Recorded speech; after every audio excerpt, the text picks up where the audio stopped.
बिस्मिल्लाहिर्रहमानिर्रहीम। अस्सलाम वालेकुम डियर स्टूडेंट्स, कैसे हैं आप लोग? खैर आफियत से हैं, ठीक ठाक हैं। और वेक्टर का हमारा जो है वो अल्हम्दुलिल्लाह यूनिट जो है वो चल रहा है और हमने तकरीबन उसमें बहुत सारी बातें, बहुत सारी टर्म्स हमने कंप्लीट कर ली हैं। आज हमारे पास जो है वो फर्स्ट लॉन्ग क्वेश्चन है जो पेज नंबर 28 पे गिवन है, vector addition by rectangular components. तो आज हम इसको स्टार्ट करेंगे, vector addition by rectangular component. लेकिन स्टार्ट करने से पहले जरूर जरूर जरूर आप लोग मेरा चैनल सब्सक्राइब करें। जिन लोगों ने सब्सक्राइब कर दिया है जरूर आप अपने क्लास फेलोज के साथ जो है वो शेयर करें, उनको जो है वो कहें कि सर को देखें, सर क्लास को देखें। तो thank you so much for that कि अगर आप लोग करेंगे। वैसे थैंक यू नहीं बोला, जो लोग करेंगे उनको से बोल रहा हूँ। तो चले आइए इसको स्टार्ट करते हैं। क्वेश्चन हमारे पास स्टूडेंट जब आएगा, क्वेश्चन होगा इस तरह से। हाँ, क्वेश्चन डिफाइन रेक्टेंगुलर कंपोनेंट्स को डिफाइन करें। Briefly explain vector addition by rectangular components, और ब्रीफली बताएं कि वेक्टर्स को हम जो है वो vector addition by rectangular component कैसे कर सकते हैं। तो जाहिर बात है पहले हमें रेक्टेंगुलर कंपोनेंट्स को बताना है। तो यहाँ पे मैं अगेन आपको बताता चलूं, वैसे आप लोगों को खुद बताना चाहिए कि रेक्टेंगुलर कंपोनेंट्स क्या होते हैं, लेकिन वो स्टूडेंट जो आज फर्स्ट टाइम लेक्चर देख रहे हैं, the parts of vector which are mutually perpendicular to each other. The parts of a vector, the parts of a vector which are mutually perpendicular to each other, which are mutually perpendicular to each other, mutually perpendicular to each other। और मैं यहाँ पे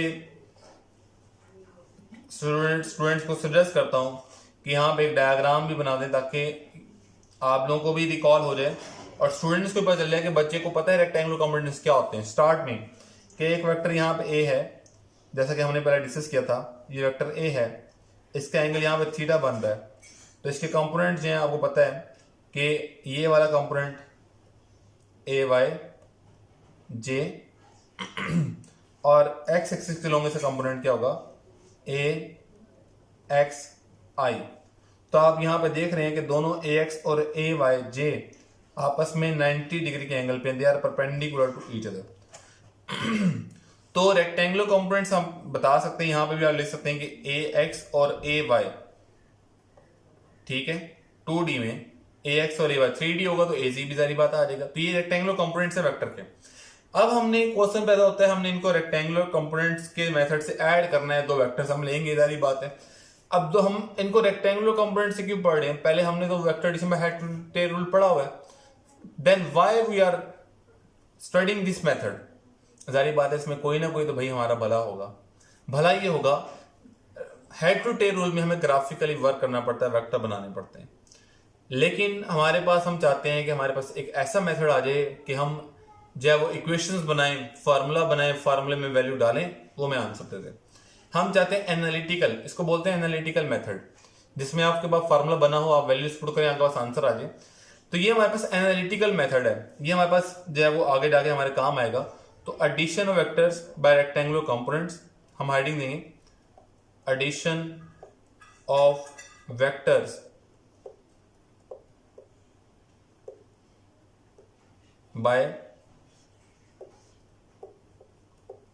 rectangular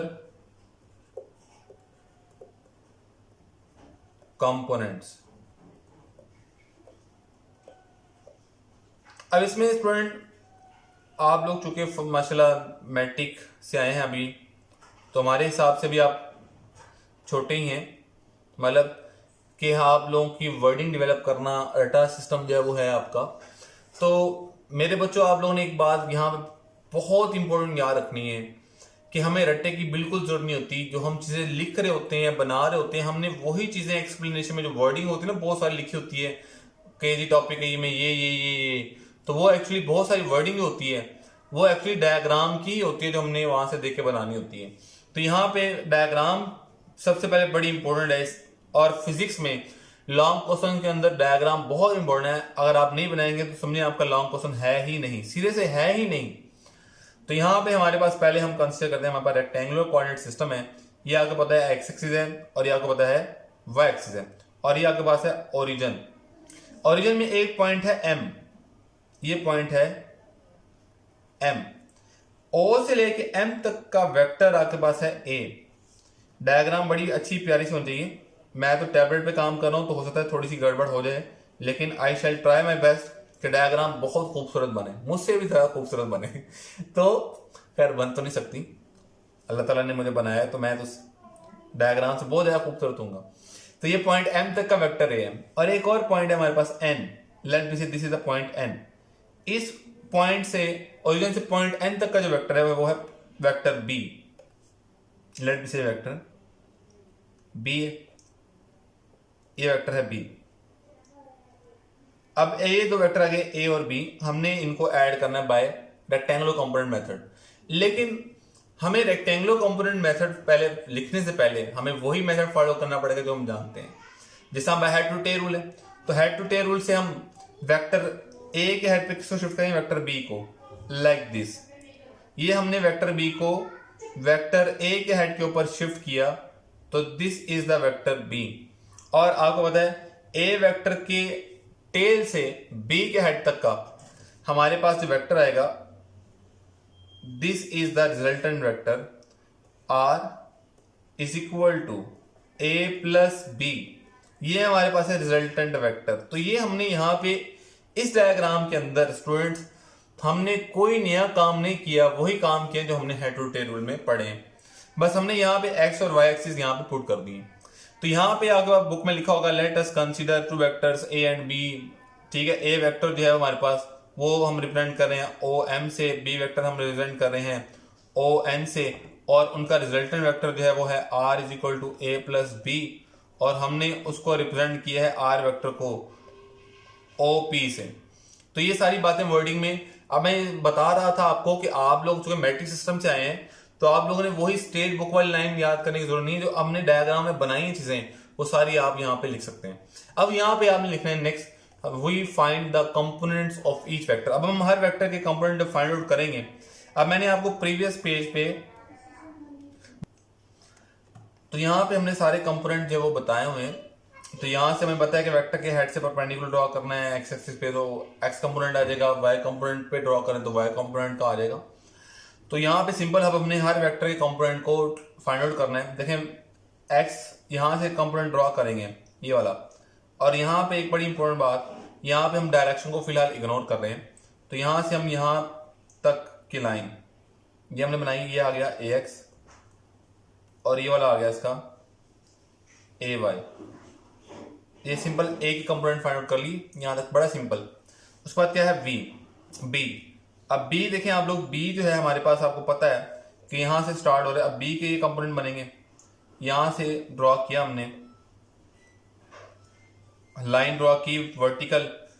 यहाँ देखें यहाँ से हम पहले हॉरिजॉन्टल बना लेते हैं, चले पहले हॉरिजॉन्टल। ये हमारे पास जो है वो यहाँ से ड्रॉ किया इसका कंपोनेंट, ये वाला कंपोनेंट ये आ गया बी वाई, और ये वाला कंपोनेंट आ गया बी एक्स। और यहाँ पे अगर आप लोग देखें तो यहाँ पे हमें पता चल रहा है कि देखें जितनी लेंथ ये वाली है एम से लेके ये पॉइंट वाली उतनी लेंथ ये है, तो ये भी तो ए वाई हो सकता है। ठीक है, तो ये भी ए वाई ही है। और जितना ये बी एक्स आपको ऊपर दिख रहा है सारी बात है, नीचे भी एक्स एक्सिस के लोग ये सारा क्या होगा, ये सारा बी एक्स ही होगा। ये अब हमने बी और एक्स के कंपोनेंट फाइंड आउट कर लिए, और यहाँ पे जो पॉइंट्स आ रहे हैं आप उनको नाम दे दें। इसको आप नाम दे दें, ये देखें यहाँ पे इसको पॉइंट का नाम दे पी का, इसको नाम दे क्यू का, इसको नाम दे आर का, इसको नाम दें आप एस का। अब हमने जो कंपोनेंट फाइंड आउट किया वो किया अभी तक ए और बी के। अगर हम आर के भी कंपोनेंट फाइंड आउट करें, आर वेक्टर के हेड से परपेंडिकुलर ड्रॉ करें, तो ये देखें ये सारी लाइन यहां से यहां तक जहां तक यार है, तो ये हमारे पास जो है वो आर वाई, और यहां से लेके स्टार्ट से लेके यहां तक का वेक्टर ये हमारे पास क्या होगा आर एक्स। तो ये हमने तमाम वेक्टर के कंपोनेंट्स को फाइंड आउट कर लिया। अब आपने यहां पे लिखना है, हेडिंग देंगे आप, सब हेडिंग देंगे आप यहां पे। नेक्स्ट पेज पे चलते हैं, बल्कि for R x, for R x. R x के लिए आप लोगों ने कैलकुलेशन करनी है। R x vector find out कैसे करना है, देखें अगर आप डायग्राम में देखें तो डायग्राम से सारी कैलकुलेशन हमने करनी है। आर एक्स यहां से लेके यहां तक का है, ओ से लेके आर तक। और अगर आप देखें ओ से लेके आर तक, ओ से क्यू, फिर क्यू से आर, तो हमारे पास फ्रॉम फिगर डायग्राम से O R is equal to O Q plus Q R. दोबारा देख लें, ओ से लेके आर, फिर ओ से क्यू और क्यू आर, ये क्या बना रहे हैं, ओ आर। और हमें पता है ओ से क्यू किसके, ओ आर किसके इक्वल है, आर एक्स के, ओ क्यू किसके इक्वल है, ए एक्स के, और क्यू आर किसके इक्वल है, बी एक्स के। इसका मतलब अगर हमने रिजल्टेंट का एक्स कंपोनेंट फाइंड आउट करना है तो तमाम जो वेक्टर हैं यहाँ पे हमारे पास ए और बी ही हैं, तो उनके एक्स कंपोनेंट को ऐड कर दें। और अगर वेक्टर फॉर्म में लिखें, इन वेक्टर फॉर्म,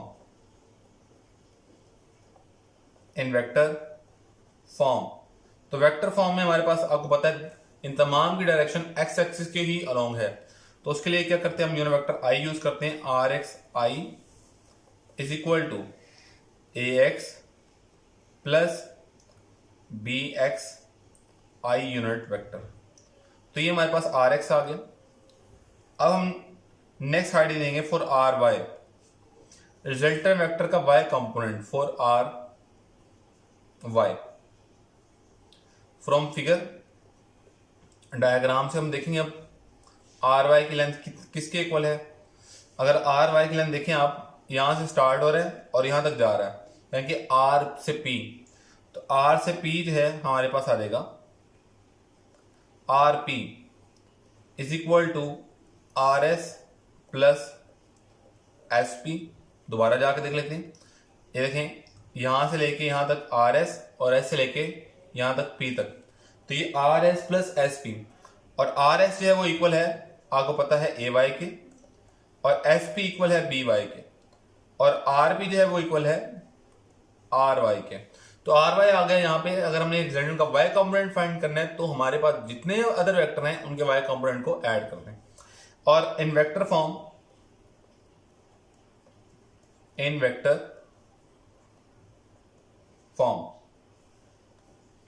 आर वाई, आपको पता है ये इसका जो vector J is equal to A Y plus B Y into J unit vector.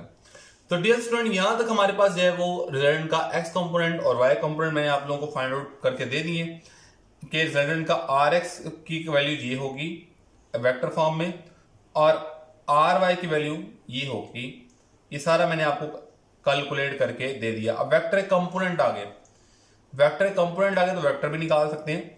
देखिए हमने पढ़ा था ना vector, R vector is equal to R x I plus R Y जे।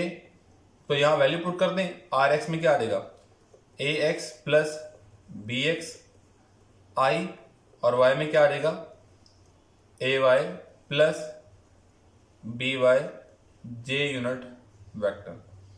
और मैंने बताया वेक्टर में दो चीजें होती है, मैग्नीट्यूड और डायरेक्शन। तो अगर मैग्नीट्यूड चाहिए, फॉर मैग्नीट्यूड, तो मैग्नीट्यूड को पता है आपको कि दोनों कंपोनेंट का स्क्वायर लेते हैं और अंडर रूट लेते हैं। तो आर वेक्टर का मैग्नीट्यूड कितना आ जाएगा, अंडर रूट आर एक्स का स्क्वायर प्लस आर वाई का स्क्वायर। तो यहां पे अगर हम वैल्यू पुट करें आर एक्स और आर वाई की, तो आ जाएगा under root A x plus B X whole square plus A Y plus B Y whole का स्क्वायर। तो ये हमारे पास इसके कंपोनेंट्स को ऐड कर दिए। ये हमारे पास दो वेक्टर हैं यहाँ पे। अब यहाँ हमें दिख रहा है कि एक्स वाले कंपोनेंट में एक्स, रिजल्टेंट के एक्स वाले कंपोनेंट में बाकी कंपोनेंट्स के एक्स को ऐड करेंगे, और रिजल्टेंट के वाई कंपोनेंट में बाकी वेक्टर के वाई कंपोनेंट को ऐड करेंगे। अगर हमारे पास बहुत ज्यादा वेक्टर हो, A B C D so on for N vectors, तो फिर मैग्नीट्यूड क्या होगा, फॉर एन वेक्टर्स। तो मैग्नीट्यूड ये होगा R is equal to under root A x plus B X plus C X plus D X plus E X and so on whole का square, जितने भी वेक्टर होंगे, plus A Y plus B Y plus C Y plus up to so on and whole का square. जितने भी vector होंगे हम इस इक्वेशन के अंदर डाटा पुट करेंगे, हमारे पास आंसर आ जाएगा रिजल्टेंट का मैग्नीट्यूड। लेकिन वेक्टर में तो डायरेक्शन भी होती है, तो डायरेक्शन का भी रहता है हमारे पास। तो फॉर डायरेक्शन आपको पता है थीटा, याद है ना, हमने डिटर्मिनेशन वेक्टर में पढ़ा था। Theta is equal to tan inverse y component over x R Y over R X. तो आर वाई क्या आ जाएगा, A Y plus B Y, और x वाला क्या आ जाएगा, A x plus B X. तो ये हमारे पास जो है वो दो वेक्टर्स के लिए। अगर फॉर ज्यादा वेक्टर हो, फॉर मोर वेक्टर या फॉर एन वेक्टर्स, तो फॉर एन वेक्टर्स के लिए फार्मूला बनेगा theta is equal to tan inverse, उसी तरह से y कंपोनेंट में वैल्यूज ऐड कर दें, A Y plus B Y plus C Y plus up to so on divided by A x plus B X plus C X plus up to so on. तो ये हमारे पास ज्यादा vectors की direction add करके उनके resultant की direction हमें दे देगा। तो स्टूडेंट ये सारा प्रोसीजर था। इसके बाद आपके पास इसी टॉपिक में बुक में नेक्स्ट पेज पे एक प्रोसीजर का हाइडिंग दिया हुआ है, वो आप लोग खुद पढ़ लें, बड़ा सिंपल से दिया हुआ है। फाइंड द प्रोसीजर के अंदर लिखा हुआ है कि first of all find X and Y component of all vector. दूसरा दिया है find R X by adding this ax and bx, फिर find the y component ry this, फिर find the magnitude by this formula, then find the direction by this formula. तो 5 point का procedure दिया वहां पे, वो आप लोग वहां से देख लेंगे। तो ये था हमारा टॉपिक, लेकिन अभी टॉपिक खत्म नहीं हुआ। इसमें एक बड़ी ही इंपॉर्टेंट चीज रहती है, वो इंशाल्लाह फिर हम नेक्स्ट लेक्चर में डिस्कस करेंगे। इसमें से जो आप लोगों की कोई क्यूरी हो, कोई क्वेश्चन हो, तो आप कमेंट सेक्शन में बता सकते हैं। इंशाल्लाह आई शैल रिप्लाई यू सून। तो ज़रूर सब्सक्राइब करें, दोस्तों को बताएं। Thank you so much. अल्लाह हाफिज़।